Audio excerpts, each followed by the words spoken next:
साथियों नमस्कार। आज हम बच्चों की जो मूल ऊर्जा है उसको कैसे सही दिशा दें और उसका कैसे सदुपयोग हो इस पर बात करेंगे। साथियों, योग की दृष्टि से व्यक्ति का शरीर है, 7 प्रकार का शरीर होता है और शरीर में 7 प्रकार के चक्र होते हैं। 7 शरीर में पहला शरीर है भौतिक शरीर। 7 साल में हर शरीर का विकास होता है। दूसरा शरीर है भाव शरीर। तीसरा शरीर है सूक्ष्म शरीर। चौथा शरीर है मनस शरीर। 5वां शरीर है आत्म शरीर। 6वां है ब्रह्म शरीर और 7वां है जिसके बारे में कुछ कहा नहीं जा सकता। जब व्यक्ति अपने ये 7 शरीर के प्रति जागृत हो जाता है तो उसको महसूस होता है कि वो और ब्रह्म कोई अलग नहीं है। ये आसान प्रक्रिया है। आप भी अपने शरीर के प्रति जागृत हो सकते हैं। भगवान श्री कृष्ण ने ये 7वें शरीर को जानने के लिए साक्षी भाव का मार्ग दिया है और जय कृष्ण मूर्ति जो है उनने अवेयरनेस का मार्ग दिया है और बहुत सारे संत हैं, बहुत सारे गुरु हैं, उन लोगों ने भी अपने अपने स्तर से अलग अलग बातें कही है। ठीक जैसे भगवान बुद्ध ने श्वास को देखते रहो, ठीक ये वाला मार्ग दिया है। इसके माध्यम से भी आप अपने शरीर के प्रति जागृत हो सकते हैं। तो पहली बात यह है कि 7 शरीर में हमारा भौतिक शरीर का विकास हुआ, फिर अगले 7 शरीर में हमारा भाव शरीर का विकास हुआ। जैसे ही व्यक्ति का भाव शरीर का विकास होता है, व्यक्ति के अंदर भावनाएं प्रबल हो जाती है। फिर जो ऊर्जा है, ठीक भावनाओं के आधार से फिर निकलना स्टार्ट होती है। बच्चे हैं, लड़के हों या लड़कियां हों, उनमें 14 साल के बाद परिवर्तन स्टार्ट हो जाता है भाव का।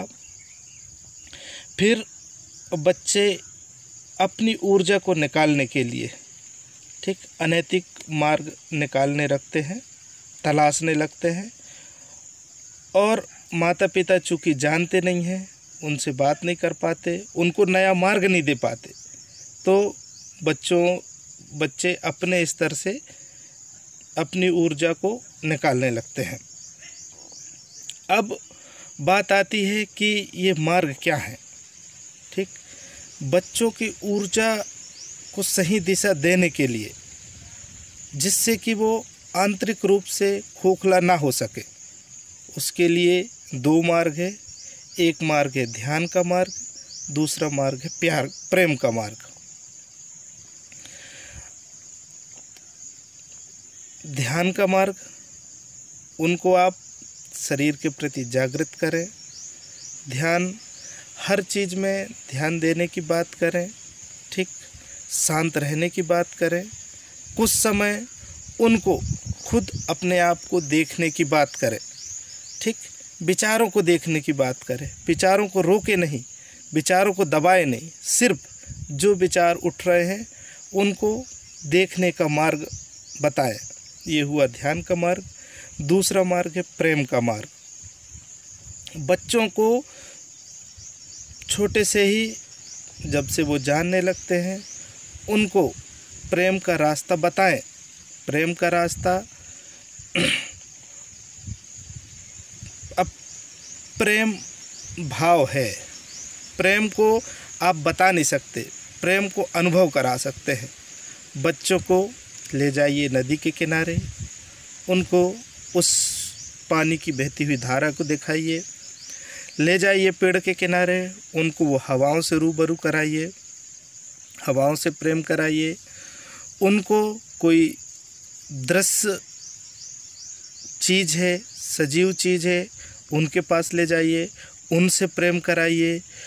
अब जो चीज़ें दिख रही है उनसे बस प्रेम मत कराइए, प्रेम उससे कराइए, उससे आगे भी बढ़िए। आप कोई रास्ते में पत्थर रखा हुआ है, किसी को लग जाएगा ऐसा सोच के उस अदृश्य व्यक्ति के प्रति आप प्रेम भाव रख के उस पत्थर को हटा दीजिए, वो भी एक प्रेम भाव है। कोई अनजान पक्षी आएंगे, अनजान पक्षी आके दाना खाएंगे, ऐसा कह के 2-4 दाने आप क्या है अपने घर के छत में रख दीजिए, अपने घर के आंगन में रख दीजिए। धीरे धीरे धीरे धीरे बच्चों के पास पूरी प्रकृति से, प्रकृति की जो सजीव कृति हैं, निर्जीव कृति हैं, इनसे बच्चों का प्रेम होने लगेगा और उनकी ऊर्जा थोड़ी थोड़ी मात्रा में सकारात्मक दिशा में जाने लगेगी। अगर बच्चे प्रेम और ध्यान का मार्ग नहीं अपनाए तो फिर वो ऊर्जा को अनावश्यक निकालने लगेंगे, अनैतिक मार्ग से निकालने लगेंगे। बच्चा आंतरिक रूप से खोखला हो जाएगा। फिर हम कहेंगे कि उसके अंदर ऊर्जा है और वो कुछ बेहतर कर पाए, तो ऐसा सोचना बेईमानी होगा। आपने मुझे सुना, आपके अनुग्रहित हूँ। आपके अंदर बैठे परमात्मा को नमन करता हूँ। धन्यवाद।